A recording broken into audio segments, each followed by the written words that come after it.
ఒకటే ఒకటి చెప్పాలనుకుంటున్నాను అండి. పాలిటిక్స్ వాళ్ళు పాలిటిక్స్ చూసుకోవాలి, సినిమా వాళ్ళు సినిమా ఫంక్షన్లు చేసుకుంటారు. ఒక ఎమ్మెల్యే వచ్చి జూనియర్ ఎన్టీఆర్ సినిమా నేను ఆడనివ్వను అంటే ఆయనకు అంత సీన్ ఉందా అని నేను అడుగుతున్నా. ఎందుకంటే సినిమా బాగుంటే ఎవరు ఆపినా ఆడుతుంది, బాగాలేకపోతే ఎవరు ఆడించినా అది ఆడదు. అలాంటి సినిమాలు మనం ఎన్నో ఈ మధ్యలోనే చూసాం. పొలిటికల్గా ఉండి సినిమాలు చేసి రిలీజ్ చేసుకొని ప్రజల మీద రుద్దాలన్నా ఫ్లాప్ అయినాయి.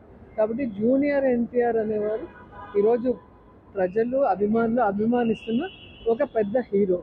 ఆయన సినిమాలు ఎలా సూపర్ హిట్ అవుతున్నాయో మనం చూస్తున్నాం. ఇంటర్నేషనల్ లెవెల్లో ఆయనకి ఎన్ని అవార్డ్స్ వచ్చినాయో మనం చూసాం. కేవలం పొలిటికల్గా మనసులో ఏదో పెట్టుకొని ఆయన సినిమాను ఆడించడం అనేది, ఆడించను అని చెప్పడం అనేది ఈరోజు సూర్యుని అరచేతితో మేము ఆపుతాము అన్నంత విధంగా ఉంది. సో ఆ ఎమ్మెల్యే ఎవరైతే మాట్లాడారో ఆయన పేరు నాకు తెలియదు, కానీ గాల్లో గెలిచిపోయిన వాళ్ళంతా ఏది పడితే అది మాట్లాడుతున్నారు.